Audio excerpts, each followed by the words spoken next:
Hello everyone, how are you all today? I hope you're all well. Thank you for taking the time to watch this video. This is my first video on YouTube, so I'm really excited about it. And I'm really excited as well to share with you something that I have always wanted to share, and it's going to be termed the entrepreneur's dilemma. And what that basically means is me sharing all the struggles, well, some of the struggles that I've had to face in my entrepreneurship journey.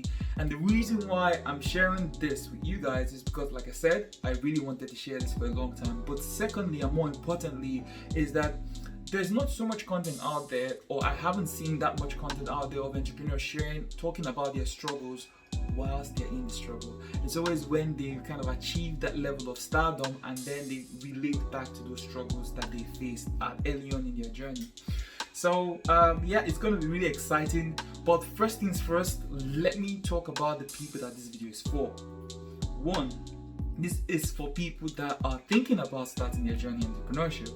Two, for people that are already in the midst of these struggles, people that are entrepreneurs that are already in these struggles, they can actually learn or relate with most of the things that I'm going to say. And three, for students who've just recently come out of school, haven't really figured out what it is that they want to do, and yeah, they might find this video very informative too. But before I get started, let me share a little bit about myself so we're not strangers. So like I said, my name is, I don't know if I said it before, but my name is Tobe Ezife. I'm Nigerian, and I have lived outside Nigeria for the better part of 12 years from today. And for the most part of my life, I have worked and studied in the IT industry. I have worked as a software engineer and a business intelligence consultant. And it wasn't until 2 years ago that I started my journey in entrepreneurship. And as an entrepreneur, what I do is I provide essential services to homes and businesses through partnerships across the world. So now let's get right to it. So the areas I'm going to be talking about today are particularly around 4 areas really, and many entrepreneurs, or all entrepreneurs, will be able to relate to these 4 major areas I'm going to be sharing today. Number 1 is the why. The why entrepreneurship.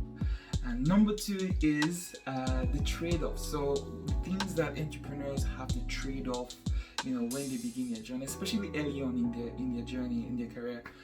Number 3 is the good stuff, which is overwhelm, pressure, and stress. And last but not the least, we'll talk about the rejections and the no's. Very exciting stuff. So yes, those are going to be all the things we're going to be talking about today. So sit tight and maybe take notes. So let's get right to it. Let's talk about the first thing, which is the why. Every entrepreneur has to have a why, and in my case, I had a why as well. And I'm going to be brutally honest. The reason why I started or began my journey in entrepreneurship was just because I needed some more cash, and many people will be able to relate to that. So I was earning okay money, but I wanted more money, and I quickly realized something which caught me off guard. And basically, what that means is that what I was earning was what I could earn. And now the best way I can make this understandable to you guys is to think of it as a cup. So this is me as a cup, yeah, and this cup is filled with water. And what I wanted was more water in that cup, but it's already full. So I couldn't have more water. All I had to do, or what I had to do, was to become a bigger cup. So that's why you hear the saying, in order to have more, you have to become more. So I had to become more. When I mean become more, add more value to myself in order to start earning a little bit of money. And in the process of becoming more was how I started my personal or self-development journey towards leadership. And it was in that journey that I started to add more value to myself. And when I became more valuable, then more value started to come to me, if that makes sense. So it's something that I struggled with at the start, and but once I understood that concept itself, it's always been my driving force. Anytime I needed more, I just needed to add more value to myself. And I came across this I came across a law from one of my online mentors. His name is Bob Proctor. Many of you will know him. He's my online mentor, but he doesn't know who I am. I just follow his stuff, but he doesn't know who I am. And he talks about a law called the law of compensation. And like many laws that govern the universe, this is one of the laws as well. And you might not be familiar with this law, but it's a different topic that we can talk about at another stage. But the law of compensation states that the amount you earn currently is directly equivalent to three things. One is the need for what you do. Two is the ability for you to do that work. And three is how difficult it is to get you replaced. So these are the three things that qualify. These are the three things that qualify how much you earn. So if in order to increase your value, if you focus on these three things, you can increase your value. So that was number one. And my why, what I found was that my why tended to change the more value I started adding to myself. So from just having a bit of extra cash became to, I want to be able to support my family back home, and then it became to, I want to help others, because where I come from in Nigeria, I've seen a lot of struggle, and I believe that I can help people. I believe that I have something that can be valuable to people. I believe that I can be able to help people in such a way that it improves the quality of their life. So this is something that I'm still transitioning to, but I think I'll get there at some stage. So that's my why. And I think every entrepreneur needs a why, and your why has to be solid. It has to be the foundation of your growth. So next is the trade-offs of entrepreneurship. And when I mean trade-offs, I mean what you have to forego in order to build your business. And I'm going to separate this into two different sections, because for me it was a bit funny. There were things that I had to trade off intentionally, and there were some things that I traded off unintentionally. So I'm going to start with the intentional bit first. Intentionally, I had to trade off my lifestyle. I'm the kind of guy that I love having a good time. I love to go out with friends. I love going out for drinks. I love, have like nightlife. I used to love that stuff, and I still do. I still do. So I had friends that, every Friday I was always looking forward to the Friday, and on the Friday I would just, call my friends up. Hey, where we're going out tonight? We're going to chill. We're gonna have some drinks. We're gonna just party and all that stuff. I had to give that up, and the reason I had to give that up was because one, I couldn't afford the time to do that, because I still have my 9-to-5 job. Even currently, I still have my 9-to-5 job, and then I after my 9-to-5 job, I would then work on my business. So the weekends they were the only times where I would literally focus on my business the whole time. So I couldn't afford to go out on the Friday night, because that messes me up the whole Saturday. So when my friends would call, I would be like, oh, I can't, and they would call the next week. I'd be like, oh, I can't. And when I eventually told them, guys, listen, I'm just trying to build a business, and I can't really do these things anymore. Luckily for me, I have very, very good friends, and some of them understood, so they were not awkward around me. Well, a few didn't really get me, because we had similar interest in the nightlife. So once those interests were out of the way, the friendship or whatever it was out of the way. So I had to give up my lifestyle. So that I intentionally had to give up. On the unintentional side, I was a bit withdrawn from relationships. And when I say relationships, I mean relationships with people I care about. So my girlfriend and my family back home. So I noticed that because I was working a lot, I wasn't dedicating enough time to tender to my relationship. So my girlfriend, who would tell me that, hey, we haven't gone out in a while, we don't go out for dinner as much, we don't go to movies. And I'm like, man, I'm working, like I can't do all those things anymore, So I had kind of an ego when I was approached with this. And then my mom calls me and she's like, Tobechuku. When African parents, this is one thing that they do. When they call you by your full name, just know that you're in trouble. And my mom will call me my phone, Tobechuku. So you will not call your mother again. So you will not call your mother again, and I'll be like, Mom, but I call you, why are you talking like this? Like, so you won't, don't worry, I won't call you again. No, if you're not calling me, I won't call you again. So these are things that was happening at the time, and it took me some time to realize that yes, I really need to give time to the people that I care about. So for my girlfriend, even when I was even present in the moments where we would go out for lunch or go out for dinner or go out, I wasn't present there, and my mind was always somewhere else, and she could notice that. So what I decided to do was like, I went to her, I was like, hey, listen, we are gonna just go out maybe once, or we're gonna do something maybe once a month or twice a month, and I'm gonna dedicate that time to just spending time with you. I'm not going to talk about work, I'm not going to talk about my job, we're just talking about us, and we're going to have a good time. And actually when we went out on our first date, when we decided on that, it actually turned out to be a really, really nice date. I think really, really good actually. And so that's what I started doing. So for my mom and my family back home, I just said, Mom, I'll call you, but I can't talk all those things that we used to talk. Or even my sisters, I'll be like, I can't talk all those unnecessary stuff that we talk on the phone. We'll just talk about the important stuff, So when I call them, I always ask them how you're doing, how's work going, no more family news or anything like that. We just talk about the most important stuff. And it turned out to be very, very helpful. So that was how I was able to manage that. So unintentionally as well, another thing that I traded off, or that I had to give up, was my fitness and my healthy eating.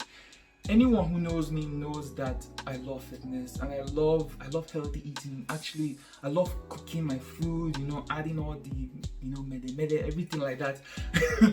So because I didn't have time to tender to these things, I would go to the gym. Previously I would go to the gym 3 to 4 times a week, but it turned out to now start becoming twice a week, once a week, once in 3 months, and my gym membership now expired. I was like, what's the point in renewing that? So that went to the drain. And when when I stopped working out or going to the gym, I stopped eating well. So I was just eating all this junk stuff as well. So 6-7 months down the line, my body started to change. I started to look like a hamburger instead of like a carrot.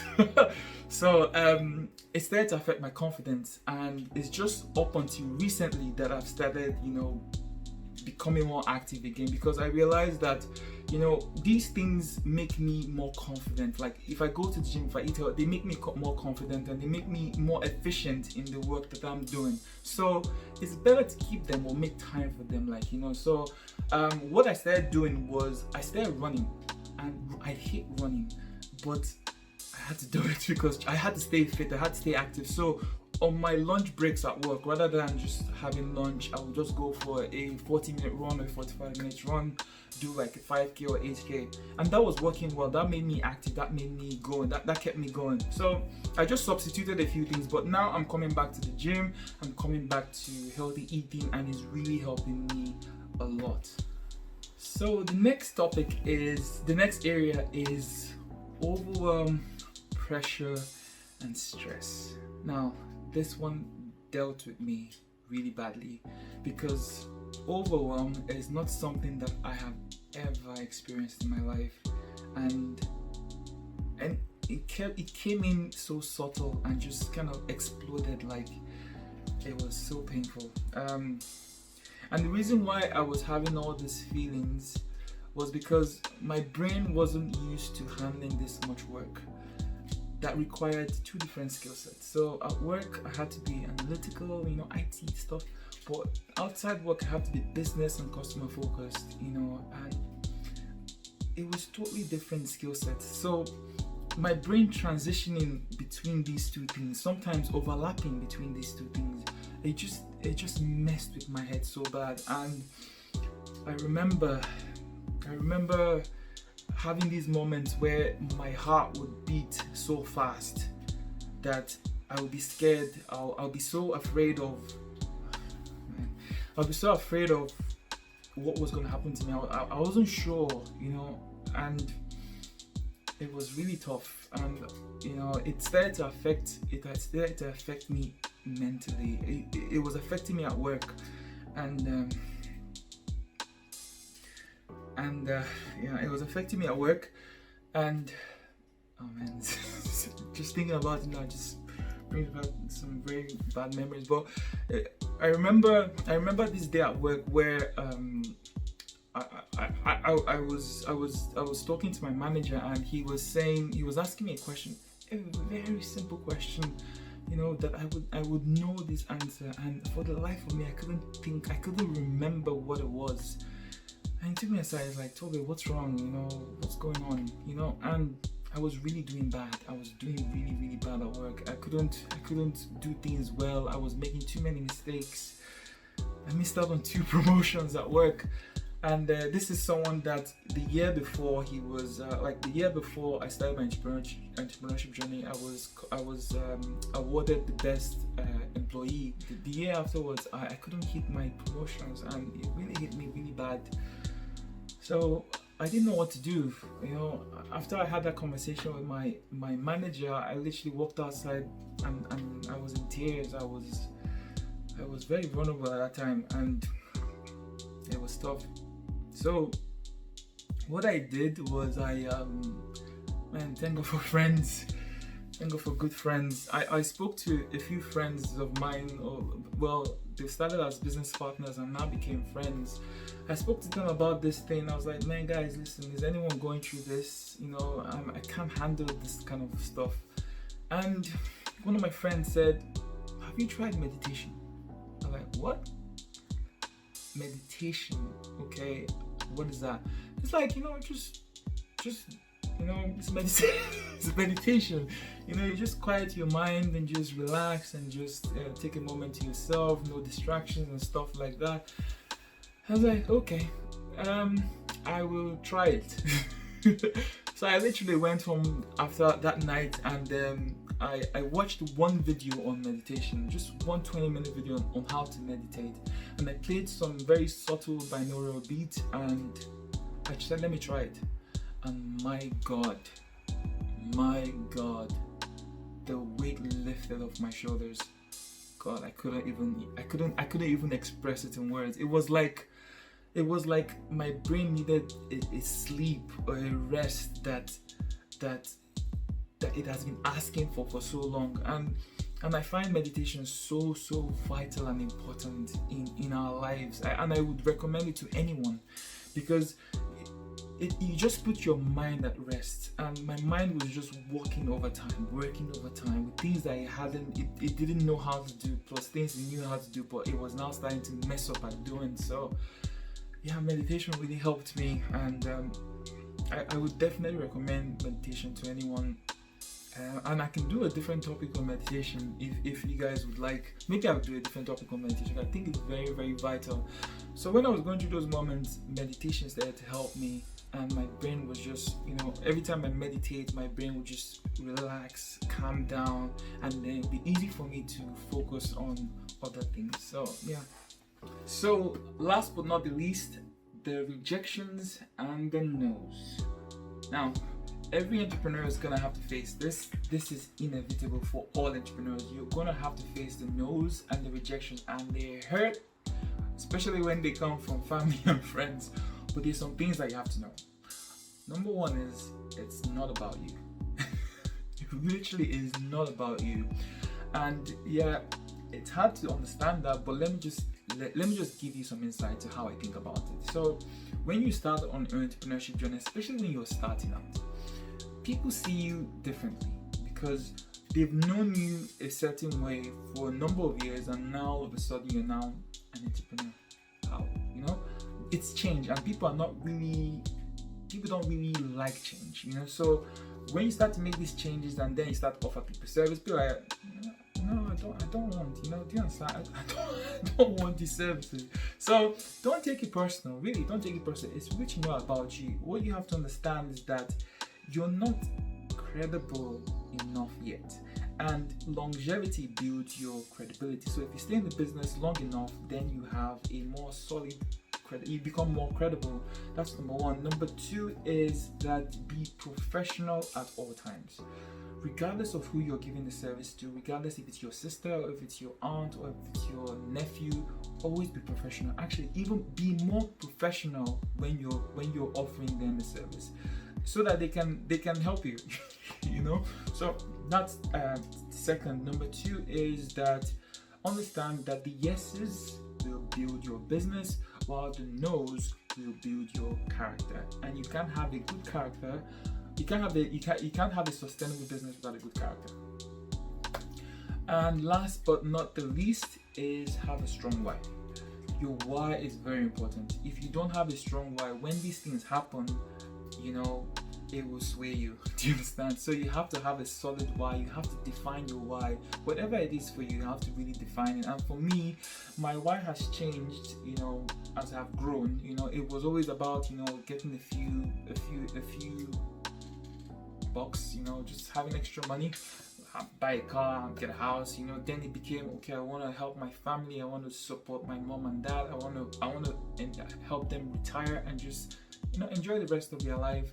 And then as I've grown, you know, my why has started to even grow more, and it's starting to become about, you know, showing people that there is a better way to live their life. Like, we don't really have to settle for what's